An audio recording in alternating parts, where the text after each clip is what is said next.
Good evening, everyone. Tonight is Thursday, April 15th, 2021, and I'll call this Fairfield City School District Board of Education meeting to order. Mrs. Lane, will you call the roll, please? Mr. Begley? Here. Mr. Birding? Present. Mr. Clark? Present. Mrs. Gundrum? Here. Mrs. Shorter? Here. Could you all please rise and join me in the Pledge of Allegiance?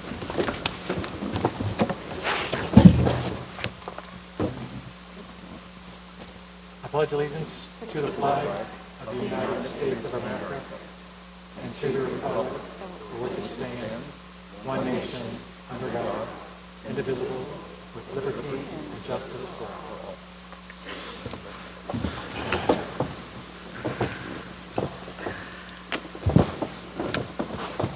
all. I know this is one of the most bittersweet nights that we have as a board, honoring our retirees this evening, and it's so great that you get a chance to celebrate your work here at Fairfield and also enjoy your retirement. But it also, I would like to say, it's also great to have everybody up on the same stage at one time. It's been a long time, over a year, since we've all been on the same stage together, and so it's great to see everybody. So with that being said, I'll turn it over to Mr. Smith for presentations and resolutions. Thank you, Mr. Birding and members of the board. We do have 3 presentations scheduled this evening. Our first presentation is the recognition of our retirees, and we are so excited to recognize them this evening. Typically, we recognize our retirees at the April meeting. Every year, we do have some people that announce their retirement after the meeting. And as everyone knows, we were unable to gather last year and formally celebrate our retirees. As a result, in addition to honoring retirees for the 2020-2021 school year, we will also be honoring retirees from the 1920 school year, as well as a few dating back to the 1819 school year. So prior to reading the names, I would just like to say thank you to each and every retiree that we have with us this evening. And it's also nice, I just want to say it's so good to see you because we haven't had this big of a crowd since last February. So we're so happy to welcome you back, and we're so happy to see so many familiar faces this evening. And I would also just like to say thank you so much for your service. At some point, you made the decision to serve our students, our families, and our community. And you have impacted the lives of thousands of students over the years. And so thank you so much for all that you've done. We will begin by recognizing the 1819 retirees. Once your name is called, please come forward so that Angie Neal, our Coordinator of District Information, and Michael Birding, our Board of Education President, can present you with a certificate and gift. Also, for those that are in attendance, please remain standing at the front of the room so that we can get your picture with the Board of Education once we've recognized all of our retirees. And maybe you don't have to stand up here, and you might stand to the side. Feel, social distance as much as possible. But I don't want you to leave. We want to make sure we get your picture before you leave this evening. So I will start by reading the names. And Mr. Birding, if you'd like to walk down and join Mrs. Neal.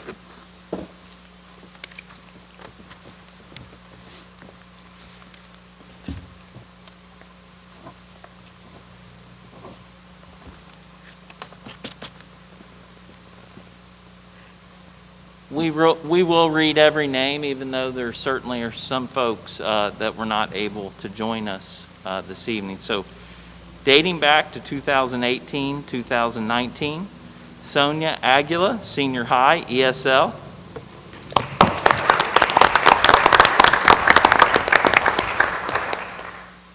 Diane Cantrell, Central, EA.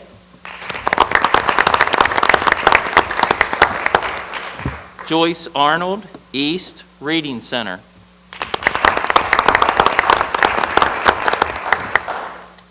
Berdella Gottschall, Compass, Food Service Assistant.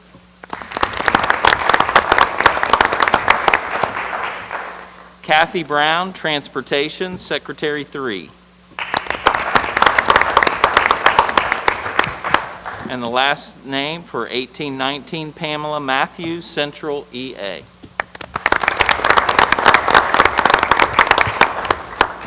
All right, next we will move to 1920 school year. Kathleen Smith, South, first grade.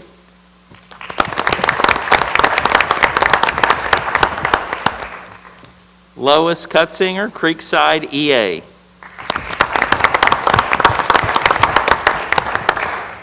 Karen Heatherton, Compass, Clerk 4.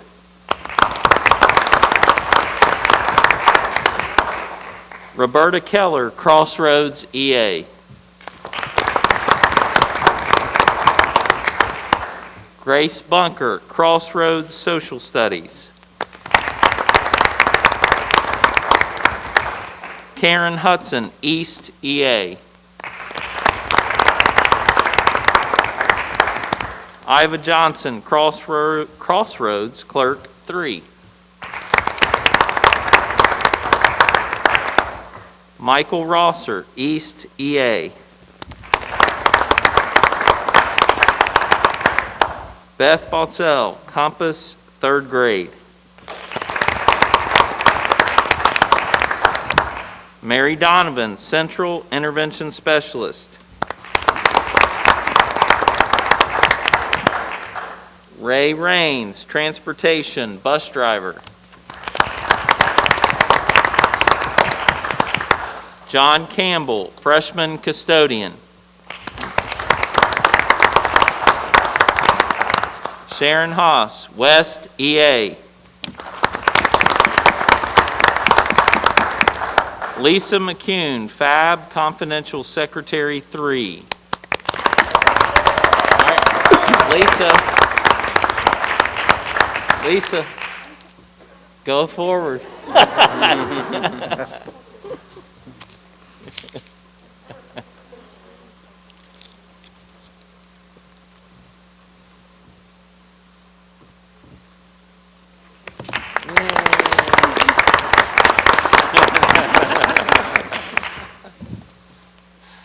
She gets a special prize as well for being the first one to be here, even though she didn't want to come forward.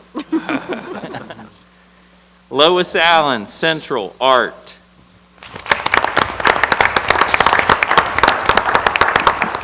Chris Loy, South Educational Assistant.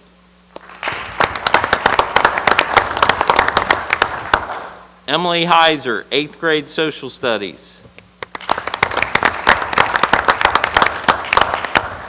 Rebecca Hampton, Transportation, Bus Driver.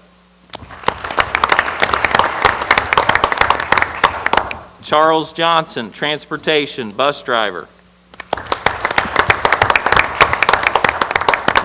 Willie Bolden, Senior High Custodian. Lisa Miller, Senior High Custodian. Joseph Ham, Transportation, Bus Driver. Mary Ellen Hayden, Senior High Educational Assistant. Linda Bowen, North Educational Assistant.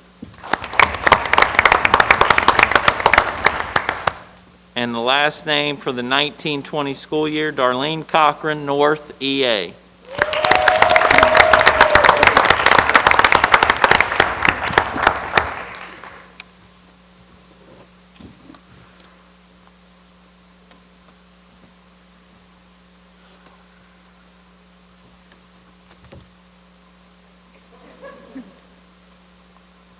All right, the 2020-2021 retirees. Kathleen Falkenthal, Central Head Cook.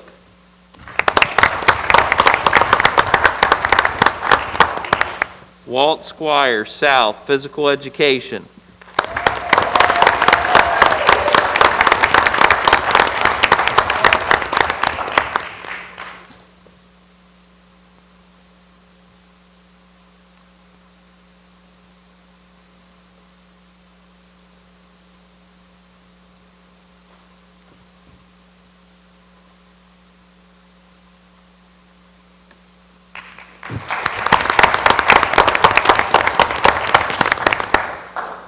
Robin Turner, Creekside, 8th grade language arts.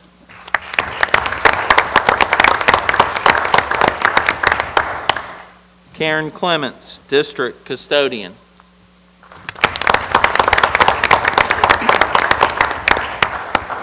Brenda Loggle, district speech language pathologist.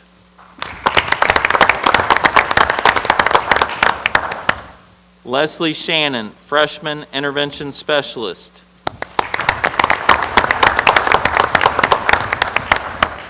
Connie Lugers, Compass, 1st grade.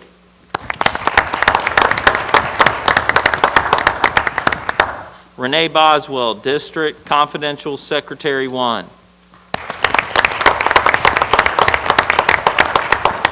Charmin Rodas, district confidential receptionist.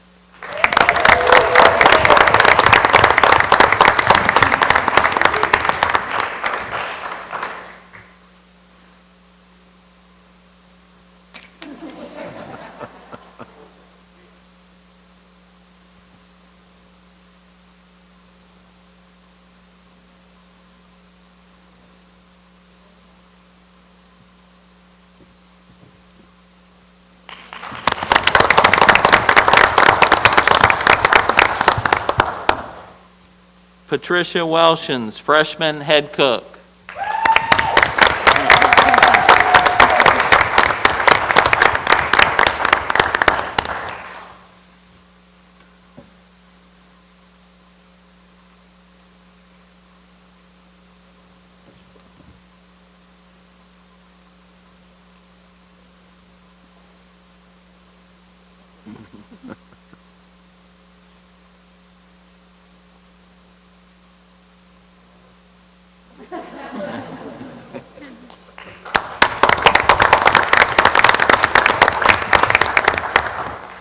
Susan Lindberg, FHS intervention specialist.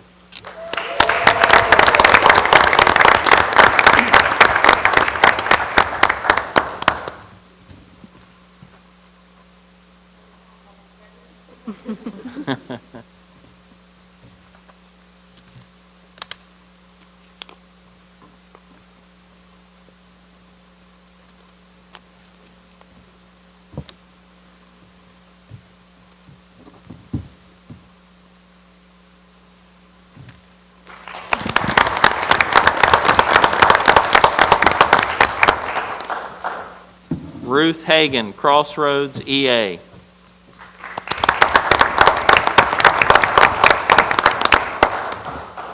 Thomas Knieven, Creekside Band.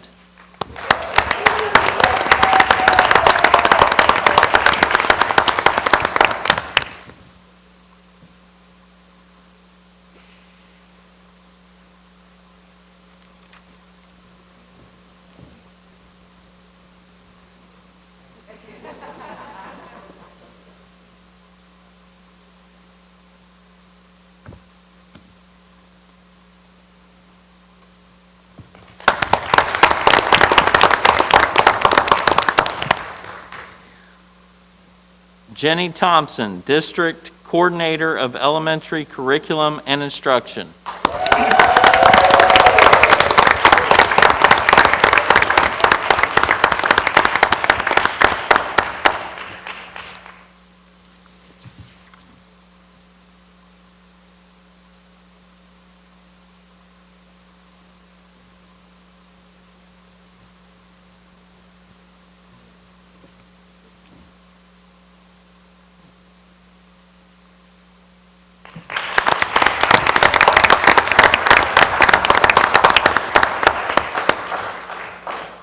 Melinda Bauer, Crossroads Educational Assistant.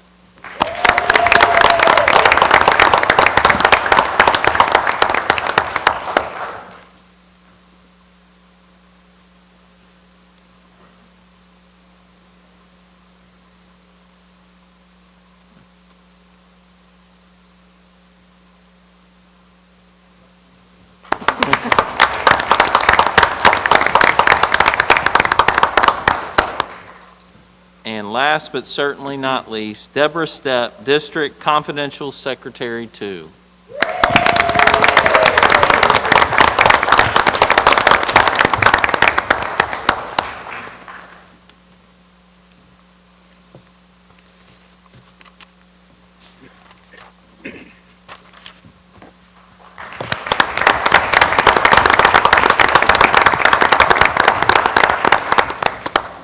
And then if we could have all of our retirees come down, and maybe if we don't have enough room on the floor, maybe we could bring them up on the stage. I'm not sure what our space is.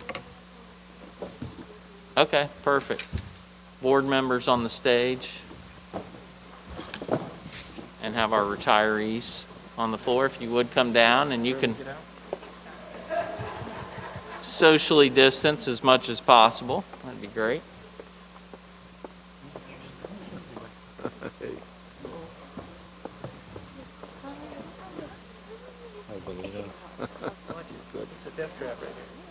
Move that table. I think they could probably just be on the side and in front of it. And then I think we could probably, let's go down and stand behind them. Huh? I suppose to come with him? I can stay here. I don't know. He should be in the picture. I don't know. Nobody knows me. Sure. He's telling them to go, I guess. Mandy, watch your stuff here. I was hoping if they were going to stay, I thought I...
I will entertain some comments from the board towards our retirees. If you can just hold on one second before you leave.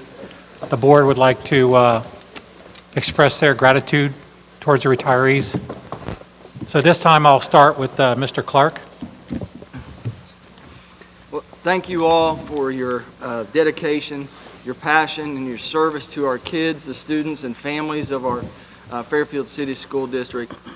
Everyone that was mentioned, from the facilities to bus driving, cafeteria teachers, and up. You've affected lives in a great way. You've inspired lives in a great way. And whether you know that or not, you will, and you have. I personally, even today, was thinking about a custodian that was in my 4th grade elementary school, and he became good friends of our family.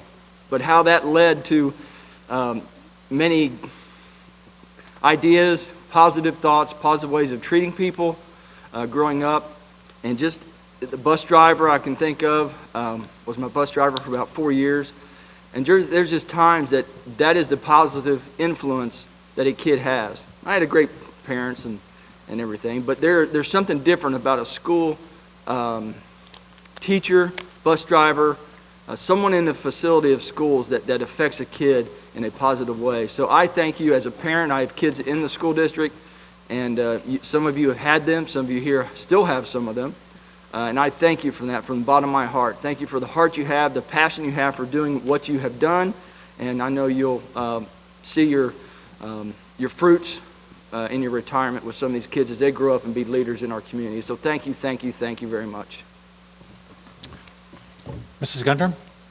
I also want to say thank you so much for your years of service and dedication.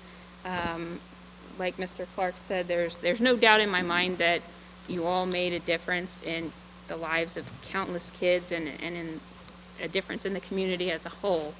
And I really appreciate that. During one of our book studies, we talked about the old Teddy Roosevelt speech of the man in the arena. And I want to thank you all so much for being the men and women in the arena every day with our kids who spend so much time with you. Thank you. Mr. Begley? It is often said of any career that the days are long, but the years fly by. And you may relate to the long days more so than the years flying by, but I hope as you reflect back, you can appreciate the impact that you've had on our children, and as my colleagues and Mr. Smith have said, ultimately our community. And we can't say thank you enough, so I'll simply say thank you. Thank you. And Mr. Shorter? Thank you. Just want to echo everyone's sentiments. Thank you so much for everything that you've done. When you're in the field of education, whether you're teaching or preparing meals or helping to make sure that everything is clean, or a bus driver, you're an integral part in the lives of children. And that is very special, and it takes very special people to do that, because you could have done anything that you wanted to do. And so I just want to say thank you for having an impact on the lives of our kids, whether it was a smile that you gave that little guy or girl that may have had a bad day, or a pat on the back, a kind word. You've made a difference. And so now it's your turn to enjoy yourself. I know some have already started enjoying themselves with their grandkids. So just enjoy this season in your lives, and just know that you've made an impact and that you're very much appreciated, and you'll always be a part of the Fairfield family. Thank you. Thank you. And I do also want to echo my colleagues' sentiments. And I've met many of you through my kids and grandkids being in the school system. Each and every one of you have had an impact on the lives of every student and family in the Fairfield City School District. We appreciate your dedication to our students. And in the words of Mr. Dan Hare, learn to say no. Everyone's going to come to you asking to volunteer here or help out there. Take some time, enjoy yourself. And as you look back on the career that you've had, realize that you did make a difference every day that you came in to work. And especially, I want to say thank you that during this pandemic, everyone chipped in to help out, even in areas where they weren't an expertise in. And the whole district came together, and especially, we appreciate the fact that you stayed around during this pandemic and helped our students and our families out. So again, thank you very much. And I guess our best gift to you would be that you are dismissed from this meeting.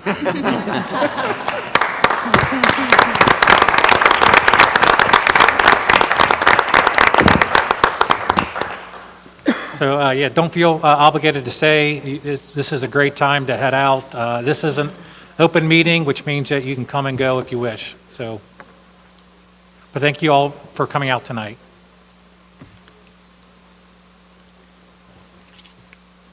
Okay, Mr. Smith, the next item on the agenda. Thank you. Our second presentation this evening is a school spotlight on our very own Fairfield Academy. At this time, I'll turn it over to our director at the Academy, Mr. Kyle Jamison.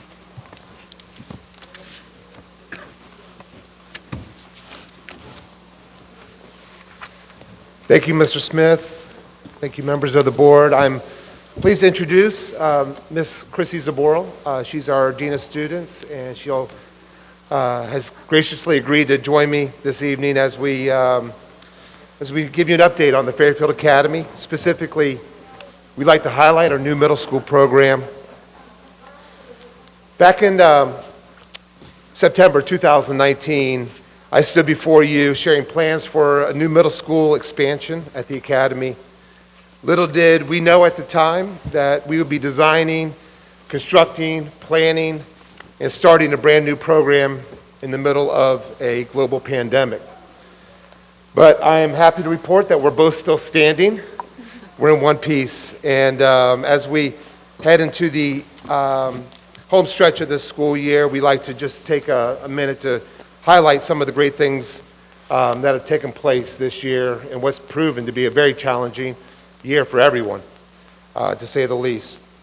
So tonight, we'd like to catch you up to speed on what has taken place since that board meeting back in 2019. We'd also like to give you an update on the impact the program has had on our students, and then finally let you hear from our staff and our students on what makes the Academy special. So a brief overview on the Academy. The Academy is currently in its 7th year. During the 4+ years that Ms. Saborla and I have served as administrators of the Academy, we have watched this program expand, evolve, adapt to meet the ever-changing needs of our students. We are grateful for the continued support of the board, the district leadership team. The Academy is very near and dear to both of our hearts. It's a special place. Great things take place within our walls, and we have been fortunate to be part of a team that has had a tremendous impact on hundreds of students. As you may know, many of our students carry a lot of weight. They have lots of struggles. They have lots of things that have impacted their education, challenges from academic, personal, social, emotional, and mental health needs. Our goal is always to address the whole child. And due to our size and our structure, we are able to individualize student learning. We meet the students where they're at. We get to know them. We get to know their families. We develop relationships. We partner up with their families, communities, community organizations, and we create individualized plans of success for our students. There's been a lot of success, lots of stories that both of us could share. We'd be here for a long time in our past 4 years at the Academy.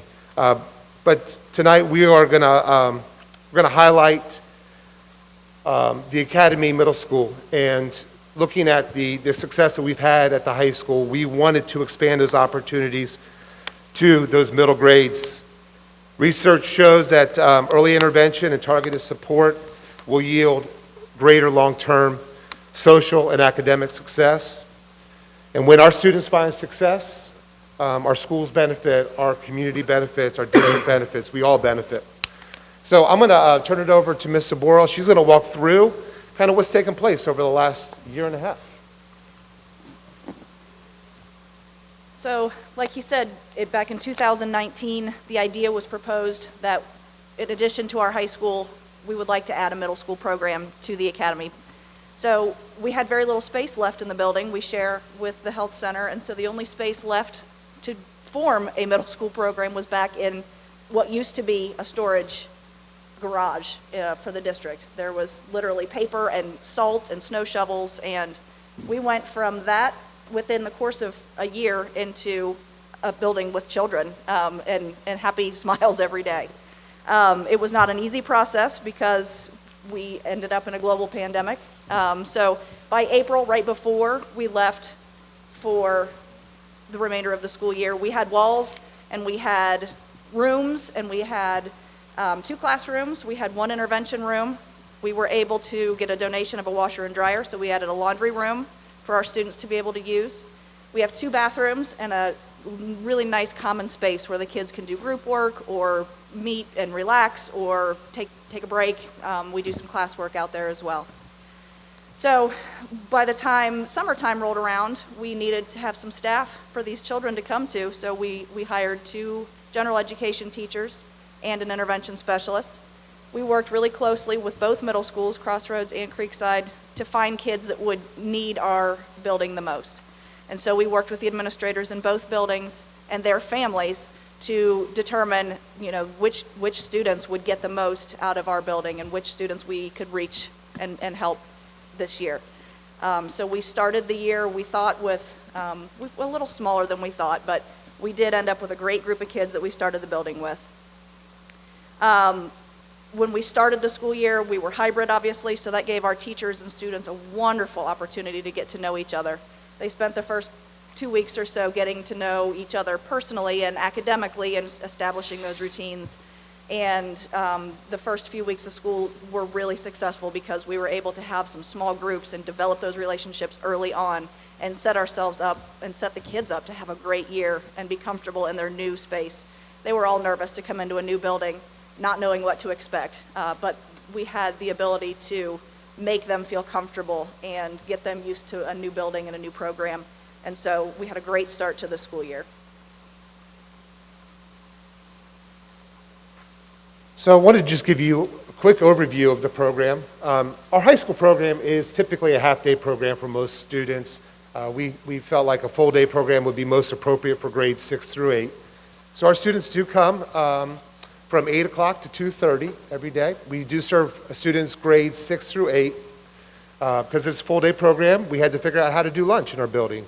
It was the old district office building, as many of you know, and it wasn't set up necessarily for lunch, but we worked with student services and the health department, and we figured out how to get these students hot lunches. And we also work closely with Crossroads to give them opportunities for electives, and some of our students participate in extracurriculars, anime club, football, wrestling, and we work closely with administrators to make that happen for those kids. Transportation is provided for all our students, and like Mr. Boyle said, our students are supported by 2 general education teachers, intervention specialists, and we'll introduce those individuals to you here in a minute. Our social worker, Miss Melody Miller from Catalyst Counseling, and our educational assistant, Marlene Mang. And I can't sing their praises enough. They are the lifeblood of the academy. They make it happen for those kids, and they do a tremendous work.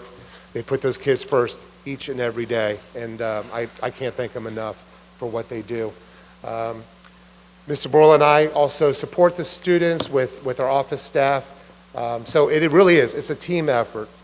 And also, I do want to say our students do have direct access to all the academy's current community resources and mental health supports, just like we had prior to the middle school, where we had counselors that would come in to provide therapeutic services. Those middle schoolers had that opportunity as well, and I'll talk a little bit about that here in a minute. Like I mentioned, we are about meeting the needs of the whole child. Physical, social, emotional, mental health supports. Our students have access to mental health professionals. Our teachers provide mentoring through advisory groups. They also work hard to just engage these kids every day, in and out of the classroom. You're always seeing kids do projects and activities out in the commons. We focus on building relationships with the family. It's truly a team effort. We can spend a lot of time highlighting all the specifics, but we did want to kind of focus in a little bit on the social, emotional, and mental health piece, which I'll turn it back over to Ms. Sabora. So Miss Melody is not in our slideshow, so I would like to read a quote that she submitted to us to present to all of you this evening. Our middle school population is very diverse in social, emotional, and mental health needs. The past year has been exhausting for everyone. Our middle schoolers are not short of experiencing the mental and emotional instability that arises from social isolation and a global pandemic, while working through daily challenges. The Academy's middle school program creates easy pathways to Fairfield students who need extra support in not only a learning environment, but also for their social, emotional, and mental health needs. This is the first year that we, as a building, have partnered with Catalyst Counseling, and we have a full-time social worker in our building, and that is Miss Melody, who I just read that quote to you from. She is an integral part of our program every day. The things that she does for our students are countless, and every day there's something new. But to highlight a few of the things that she does and that we are able to provide to middle and high school students as well. Miss Melody does mental health and emotional support with all of our students. Every single day, there's at least 5 kids that say, "Is Miss Melody available? I need to talk to her." And it might be that they had a bad morning with their parents. It might be that they're experiencing something in the home. It might be that their boyfriend, girlfriend broke up with them. Any number of teenage things from minor to major, Miss Melody listens to and supports them every day. She does prevention programs. When we started this partnership, we all wanted to be proactive and not always reactive. So she has put together many social skill groups, and she focuses on anger management with some groups that need that. She has some trauma support things. She has a gay and lesbian support group. She does social skills, just basic teenage, middle school things that they're struggling with, getting along with peers.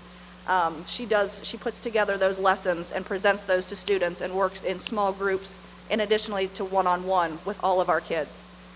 She does crisis intervention. If there's a student in crisis, she's going to be involved. She does suicide assessments. She can help coordinate with Children's Hospital if need be.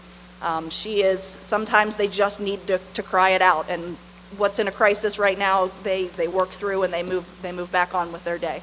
So she's a very important part of any crisis intervention that we come up with.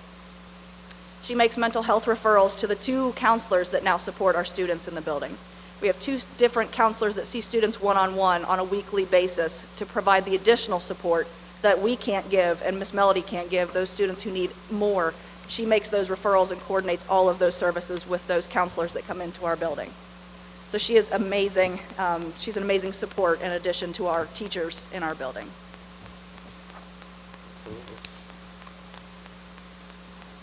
Finally, before hearing from some of our teachers and students, we thought we'd give you a few quick pieces of data or statistics on the program, and as well as student success. This year, we have served a total of 28 middle schoolers. The majority are 8th graders, 15, 8 7th graders, and 5 6th graders. We looked through their grades this year, and saw that 80% of our students have passed every single class each quarter this year.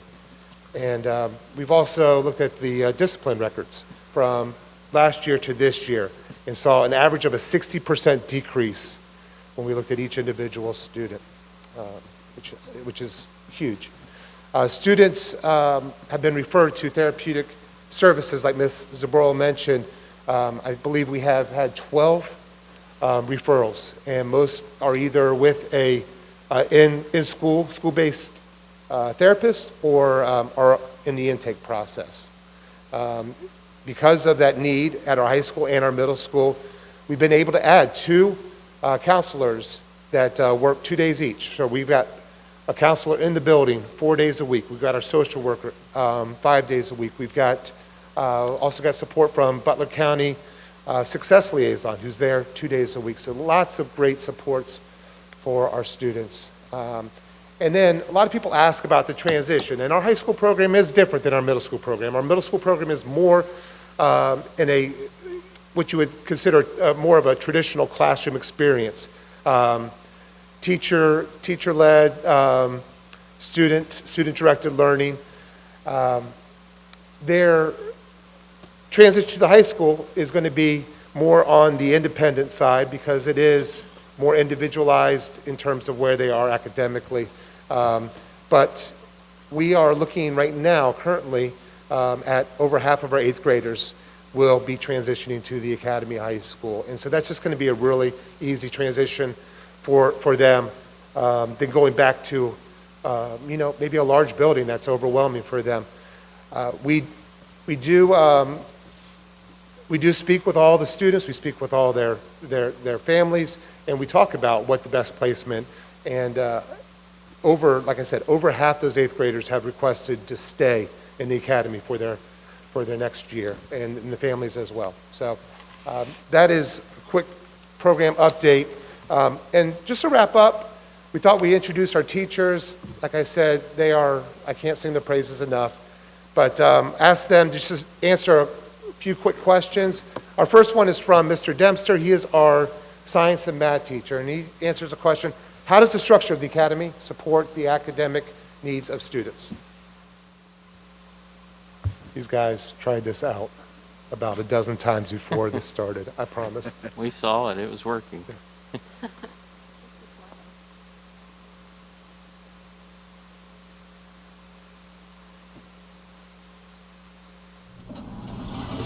The structure of the academy has gone a long way in helping our students to succeed here. The smaller class size and the smaller building itself has really helped relieve the anxiety that many of our students feel when they walk into a much larger facility. And it's also helped us to get to know the kids better, which allows us to better meet their needs, helping them to not just like coming to school, but to really be successful and thrive here. Our next teacher is Miss Missy Madden. She's our intervention specialist. She's going to answer what makes the academy different.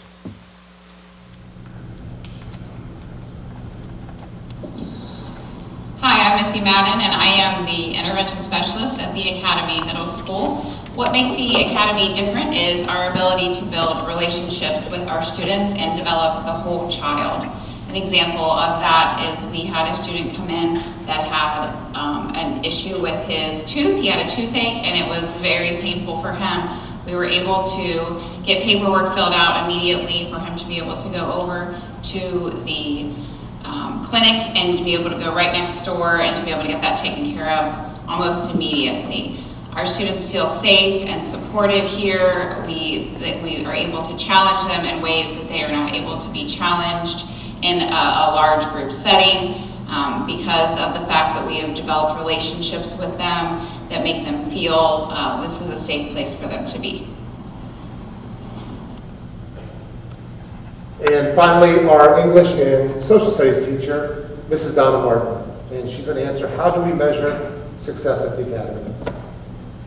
There's another one. Sorry, I thought there was only two.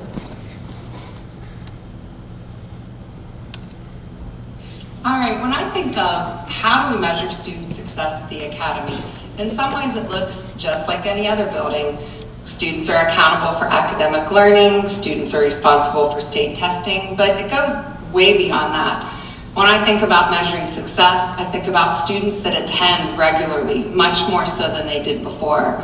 I think about students who were very much closed to themselves, off to themselves at the beginning of the year, who now are open and who are comfortable and feel safe in our environment.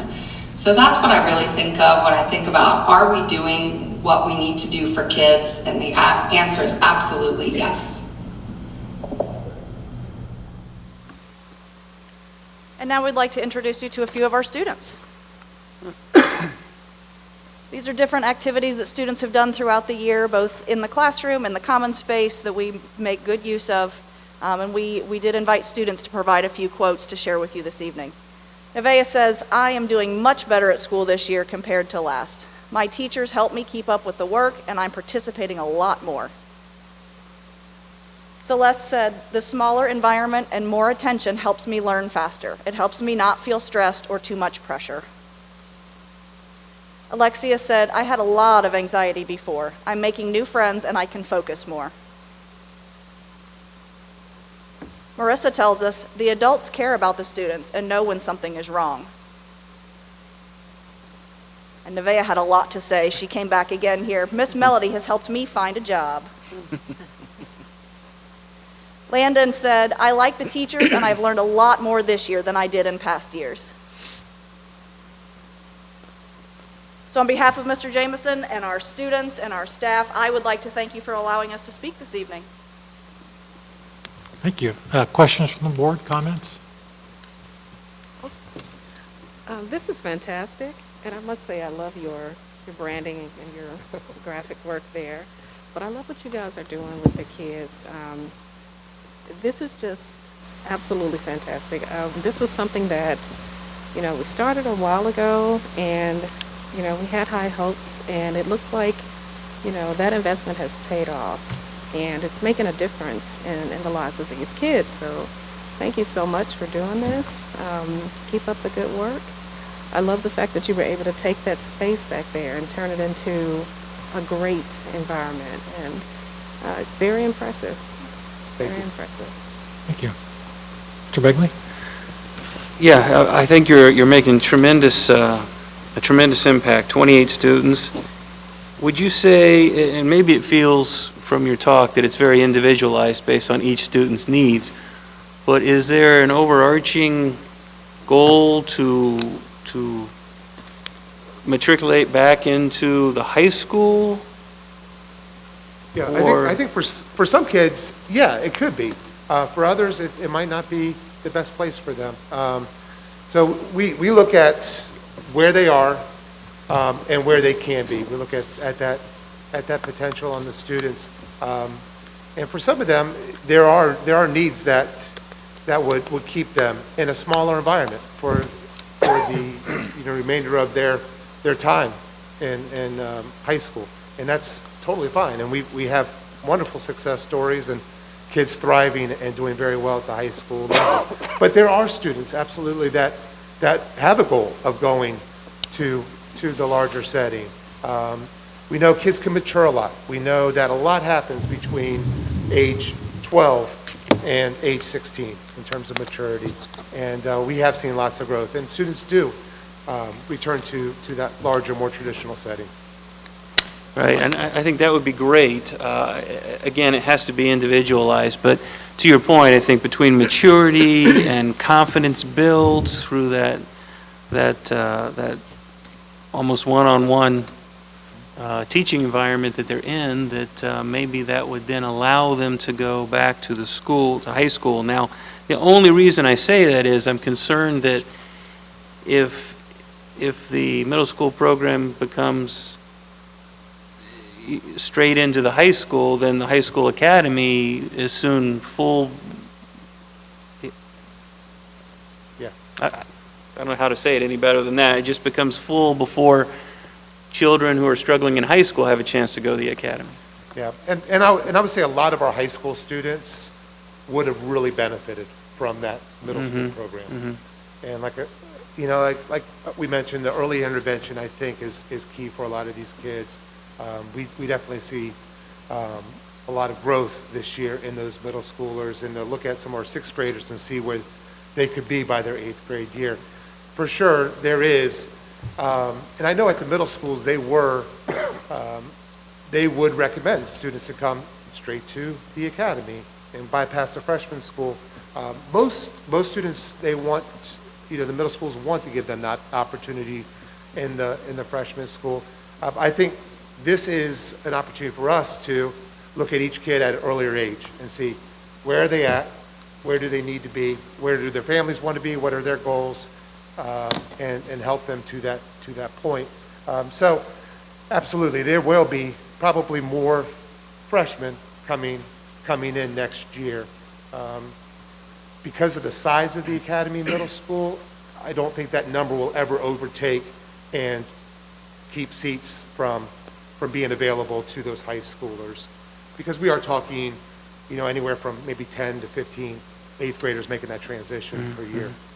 And I can think of 3 or 4 off the top of my head, eighth graders who weren't attending class regularly in the middle schools because their anxiety was so high that either they couldn't get themselves to walk in the building or they were spending all day scared to death in the counselor's office. And so we're giving them success in a small classroom. If they feel that we have given them the skills to build up and go back to that large building, then that's what we want to do, and we want to support them in getting there. But if they're going to go back to not even coming to school because they're scared of that large setting, then we want to be able to provide them that opportunity. It is, like we said, 100% a team decision with every single student and their family to make the best decision for that student and that child. Great, thank you.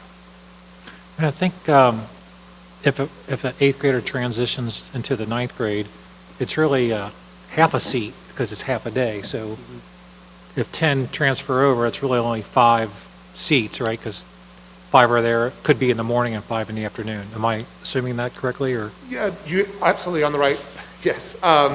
Last year, we made that decision to move our ninth graders to full-day programs. Okay, so 10th grade. The 10th grade, Okay. absolutely, yes. Yeah, we saw the need there, and ninth graders typically don't have those responsibilities that maybe a 16-year-old would have in terms of jobs. And Okay. outside. So it made a lot more sense for those ninth graders, and it's paid off for those ninth graders. But absolutely, yeah. So those would turn into half seats by their 10th grade year. Okay, great. Mrs. Gundram? Thank you so much for the presentation and for sharing all of the good things that you're doing. I think this is a great program, and I think it's spot on when you were talking about early intervention, trying to help the kids that need the extra help or don't feel comfortable in, a regular-sized classroom, trying to keep them engaged, get them engaged, and to really hopefully thrive the way we know they can, they have the potential to do, and to try to keep them from, checking out of school. Because, we know they have so much potential, and I think you're helping them see that. So thank you very much. Thank you. Mr. Jameson and Ms. Zaboral, can make sure I pronounce that right. Perfect. Thank you for what you're doing. Impressive is what I had down as well. The work that you're doing, me personally, 7th, 8th, and 9th grade was the toughest years for me in school. And to have something like this is just incredible. The one-on-one, the attention, and I crossed out one of my questions there because it was kind of related to what Mr. Beggy was asking. You get together with all the teachers, the parents, and the kids, and what is the best place? And if some kids don't fit, that's okay. They have a place to go, and that's very, very important, especially in the last couple years. In the last 4 years, what great strides you have made in converting that building over like that. That's huge. So congratulations with that. And however we can help, please let us know. This is fantastic. I love it. I love it. Thank you. And so I know, Mr. Scott, you were not on the board when that decision was made, but the board, when the opportunity came along for us to build our new transportation building, we decided to make it larger to have more storage at that building so that we could move the storage from the old general offices into that transportation building, which opened that up for the junior high academy to come in there. So I know that you weren't on the board at the time that was done, but yeah, it was a great recommendation, and we're so happy that it took place. I did take Mr. Smith took me on a tour of the place. Was it in February that we went? Yeah, that sounds about right. Okay, and it was great. The kids they're thriving in there. They feel very relaxed. I didn't see a bunch of anxious children in there, and I think the teachers are loving it. I think they feel like they're making more of an impact. I know seeing Mrs. Martin back in the classroom was pretty neat to see. So I would advise that if you guys have a chance to schedule a tour of that building, now that it's fully a classroom atmosphere, go through the high school portion and then move into the junior high portion, the middle school portion.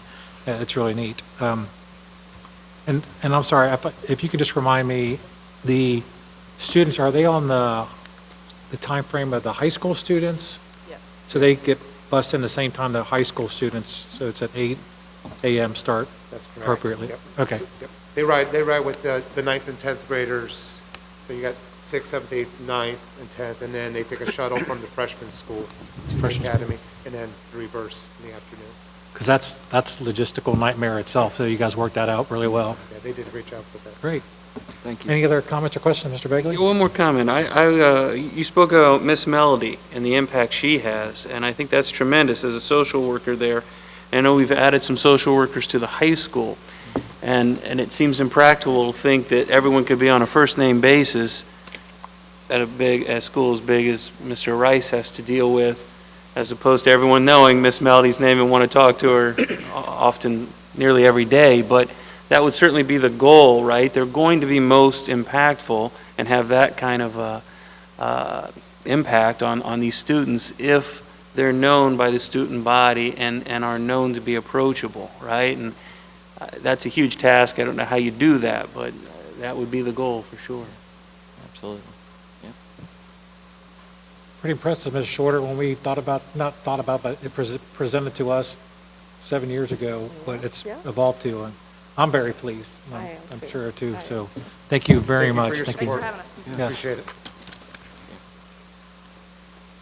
And again, you are welcome to enjoy the rest of your evening. Okay. It's pretty Mr. exciting. Smith? Yep, thank you. Our last presentation tonight will be made by our curriculum department and some special guests, or maybe a special guest. And is in regard to the program of studies. At this time, I'll turn it over to Mrs. Aug. Thank you, Mr. Smith, Mr. Birding, members of the board.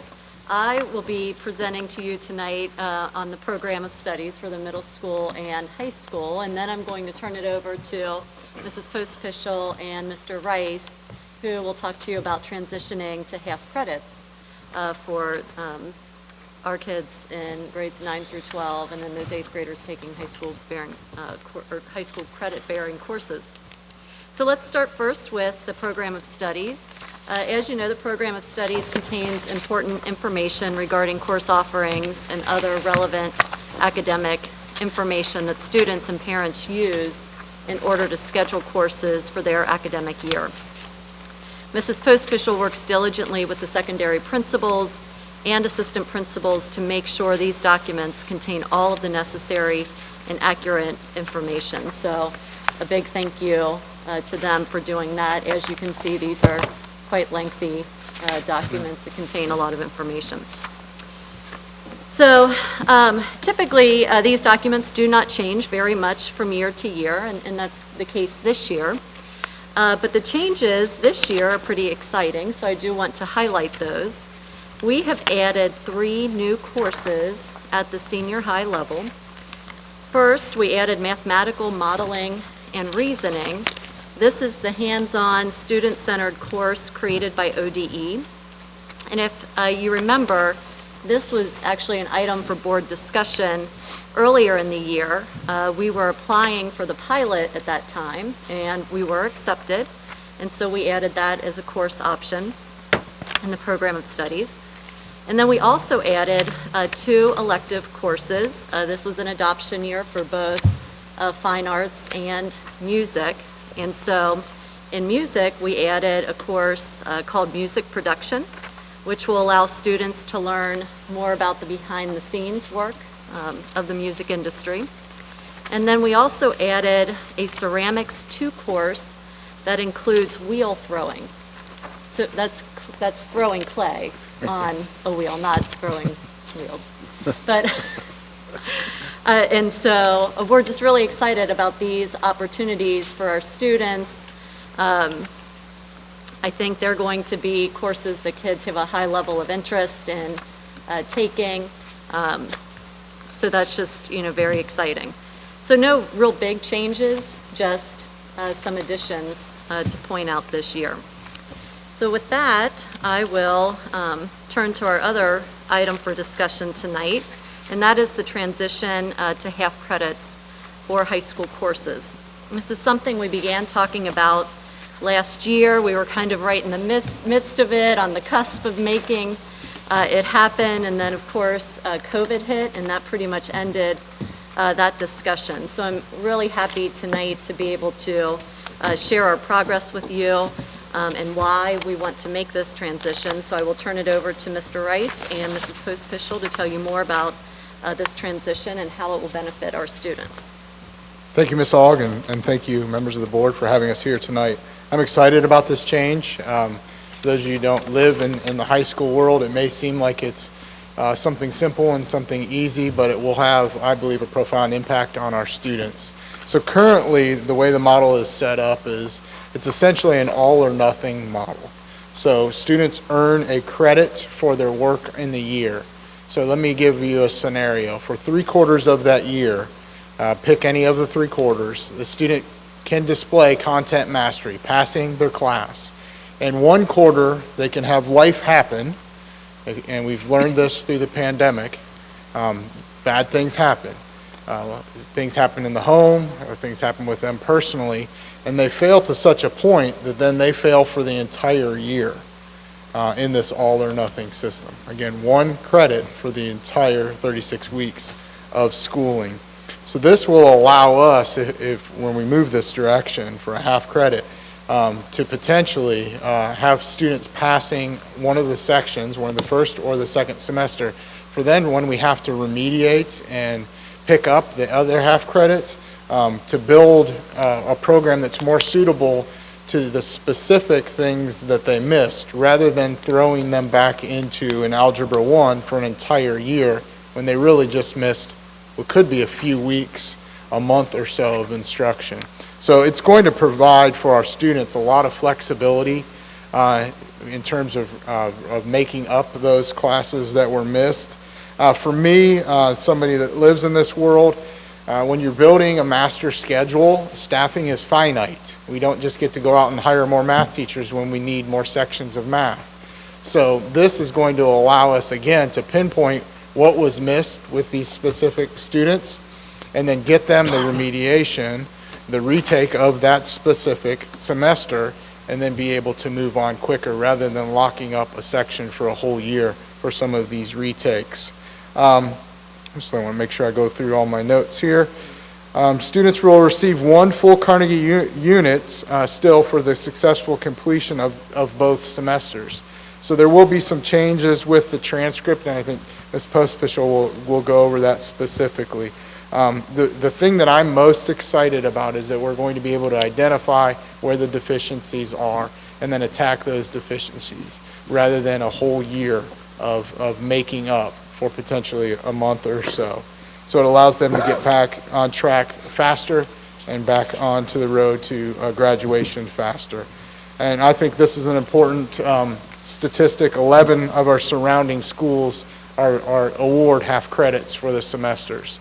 So it will look different. We'll have to educate our parents and our students a little bit on the transcript.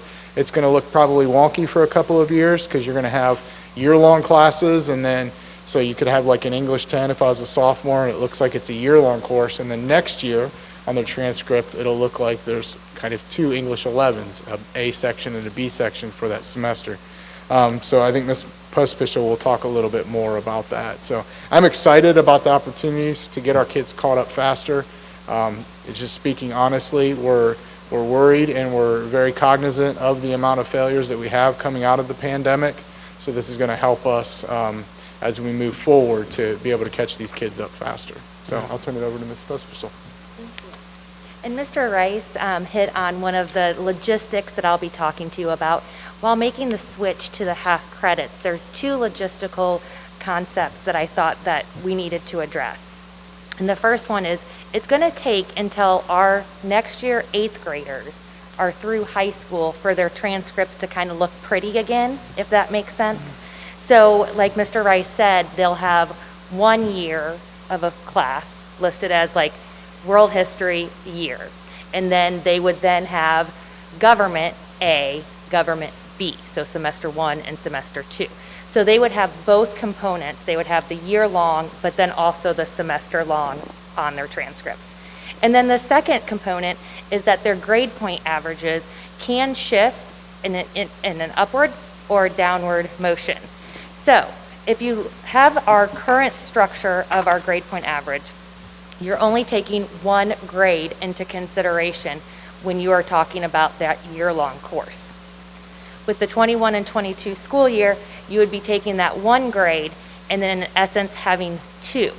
So a student can increase their GPA if they have grades that are an A, A+, AB, the typical, they've increased their grade for the semesters. They can decrease their GPA if they have a lower grade throughout those 2 semesters. So I don't know if that's making sense. It makes sense in my head. Okay, is it making sense? Yes. Okay, good. Okay, awesome. And so I just wanted you to be aware that there will be could be an increase or a decrease in the student's GPA as we move towards this model. Okay. Questions from the board? Comments? You talked about logistics, so when someone has to repeat, does that cause scheduling issues for the next semester or the following year? In our current model, it locks up our schedule immensely.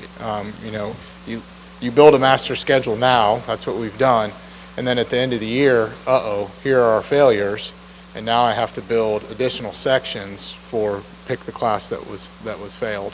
This will allow us in a credit recovery lab to be able to identify more specifically, okay, they missed the first, 8 weeks. That's where they struggled.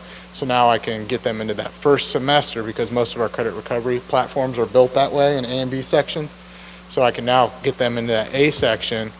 They can move at their own pace. They might potentially hammer that out in 9 weeks. We'll give them a study hall for that second 9 weeks, and they're ready to rock and roll back on, rather than sitting in a traditional, I use Algebra 1 as an example. Now I'm taking Algebra 1 for an entire year to make it up, and I'm still in geometry because I still have to stay on pace because I need 4 credits of math to pass. So that's where I talked about logistically how it locks up a high school master schedule. It's good. Any other comments? Ms. Shorter? I have a question. Thank you. Can you hear me? Move this forward. Okay. Is there precedent for this in other districts? What other districts are using this model? Do we know that? Just in a survey that we did with our surrounding districts, 11 of those surrounding, I don't have the list in front of me. I know Hamilton does. I communicate with their building principal on most of our initiatives. My experience at Mason, where I was previous to here, they do it as well. We can get you the list of those specific 11. You said Hamilton and Mason. Yeah, and I know that sure. just from personal experience. Ms. Pospisil was saying Lakota as well. Okay. Northwest, Coleraine. Yeah. Sycamore. Northwest, Coleraine, Sycamore. I think Oak Hills was on that list. Three Rivers is on that list. Okay. All right. I think it's a great idea. If I remember way back when, I went to Talawanda, and I'm pretty sure we had a similar setup like that. And it doesn't allow burnout. Like you said, if you go through the first part and you've been there, done that, you have to sit through that again, it's exhausting. If you're trying to keep up with another class, it's even more exhausting. But to be able to recover that part of it that you're down, I think that's huge, again, for the positivity in the student's mind to succeed and move on. Yeah, I think that's a great point. Being able to sell to a kid, traditionally has not been successful at math. Okay, we've identified this is where you struggled. Get you into this lab and really press forward, and then you're going to be caught back up, rather than sit in this classroom for another year while you're already taking another math class. Yep. So that light at the end of the tunnel is a much closer and attainable goal. Yeah, it's inspiration. It's an inspiration for them. It's an incentive to move. Yeah, agreed. And I taught under a system like this, and I can tell you from a teacher perspective how beneficial it is in those conversations with students who are struggling in your class. Either you're cheering them on, like, come on, it's the end of the first semester, you can do this, you can get this credit, or if it's first semester wasn't great, the conversation then, second semester is, hey, it's a new semester, it's reset, it's January, we're going to do this, you're going to earn the other, this half credit. And so it really does play a role in those conversations that you're having with kids who might be struggling with your content. I agree. Any other questions? I don't have any questions, but I think this is a great idea. Like Mr. Clark, way back in the day when I was in high school, I'm pretty sure we had a similar setup with our grading. And I could totally see how kids would get frustrated and discouraged if something happened, maybe they had a medical issue or a family member had a medical issue and they just had a bad quarter even, or, that drug the whole semester down, how discouraging that would be to have to take it all again. So I really like this idea, and I thank you very much for presenting it tonight. So the question I have is it's going to be semester specific. So if they have trouble in the first semester, don't pass, so they get an F, but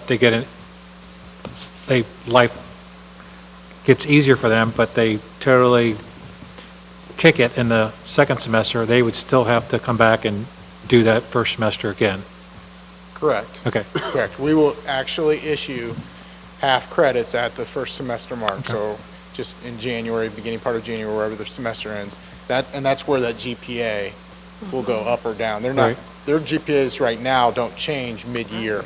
Right. Well, except if they're taking a half semester class, which is like PE or an elective. For the most part, GPAs don't really move in the middle of the year. that's where we'll see some of that fluctuation that maybe people aren't used to. And that's, Go ahead. and that's one of my concerns is the impact on the GPA.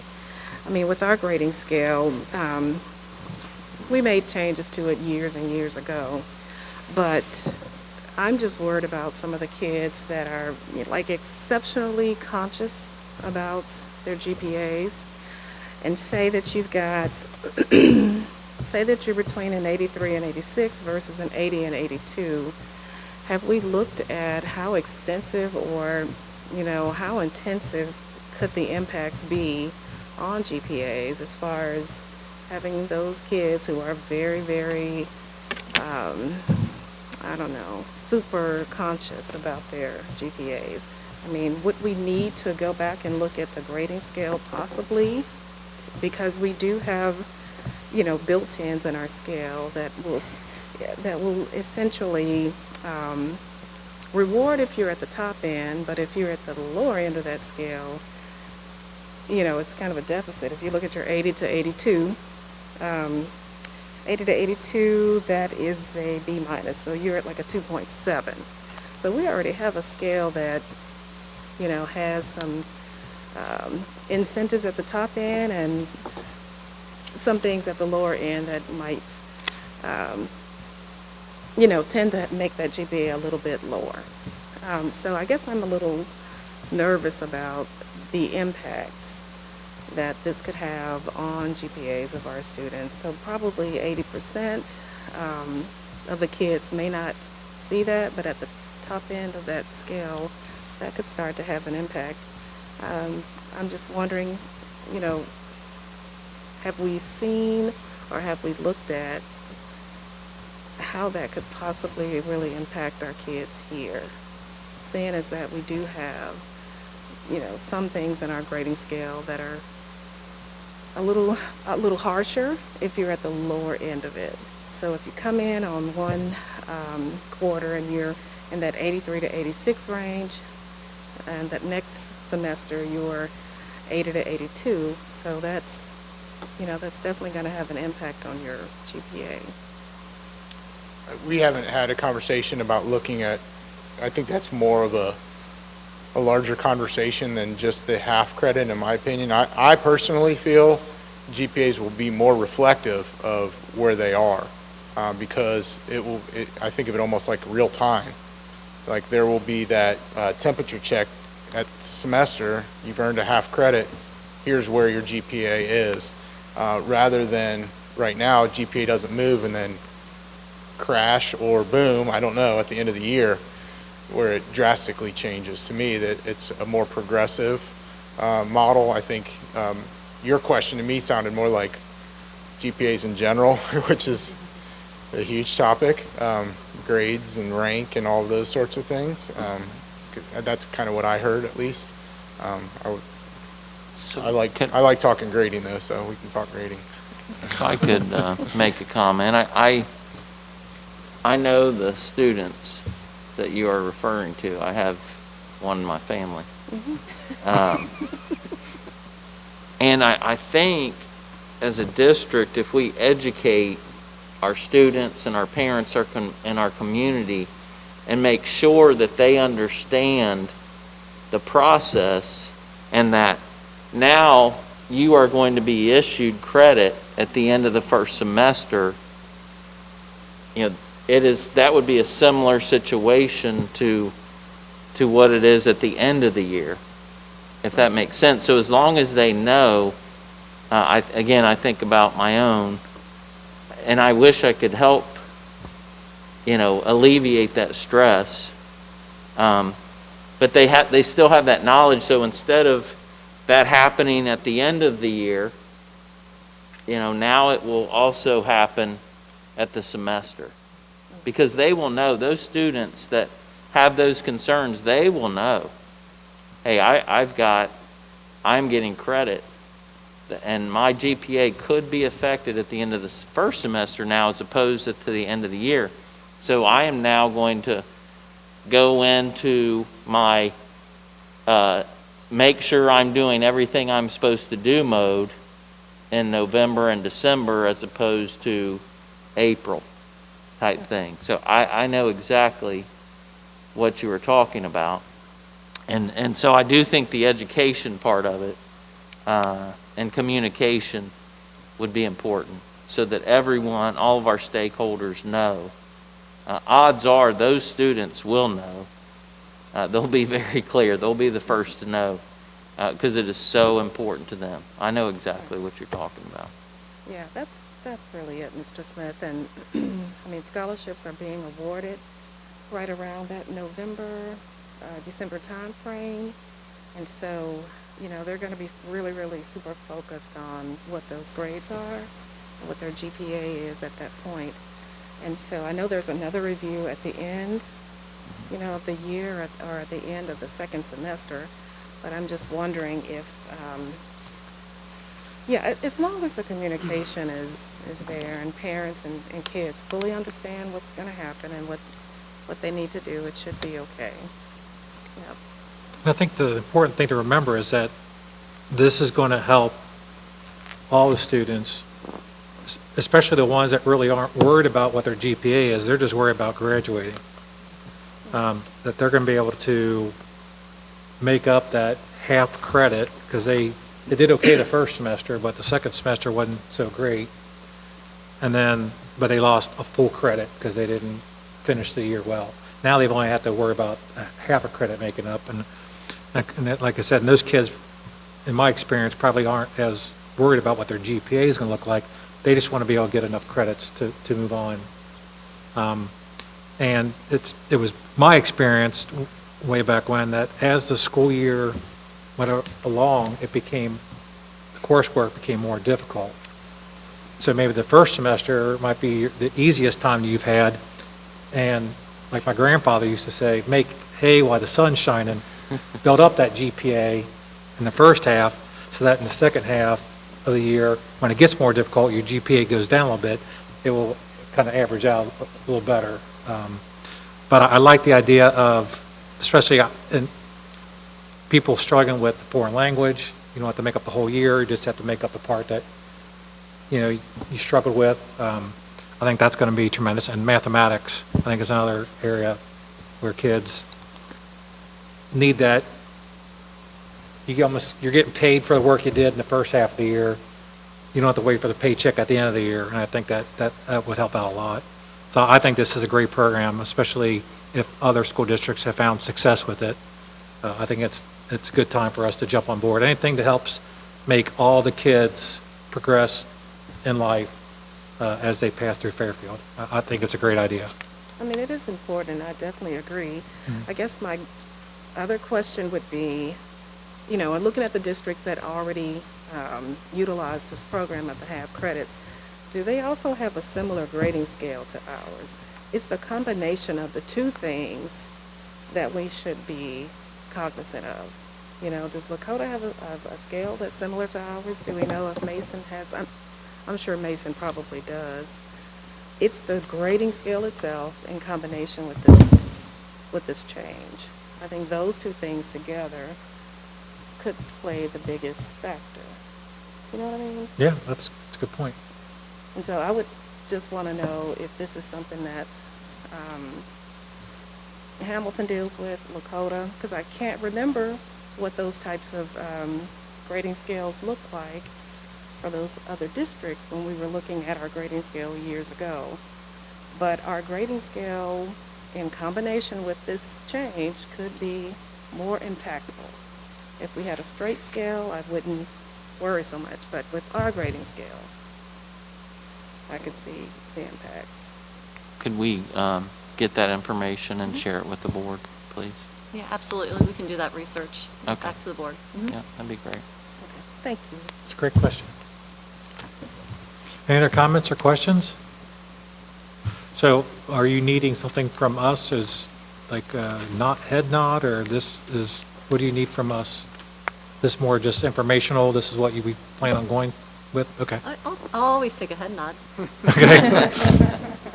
Okay, that's great. And I look forward to getting that information about the GPA as well. So thank you, Mrs. Shorter, for bringing that up. Okay. Thank you all very much. Enjoy your evening. Okay, was that all, Mrs. Ogg, on program studies and? Yes. Okay, thank you. great.